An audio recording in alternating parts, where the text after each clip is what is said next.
Hey everybody, it's Neil. Check out what I have here. I have a 25 millimeter bottom up cordless cellular shades.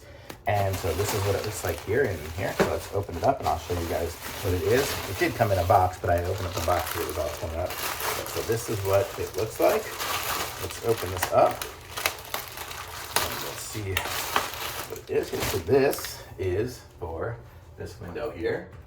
So that's what it's gonna look like. And you kind of pull it down like that, and then you pull it up, or you can pull it down this way, so you can have a bottom up shade. So you have your both options. So let's get this thing installed and I'll show you guys what it looks like.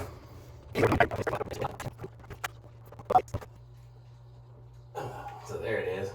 And then you can pull it down, or pull this one down, and leave it either way you want. So how cool is that? So you can have a window blind, super easy. Look at that. I can pull it all the way down.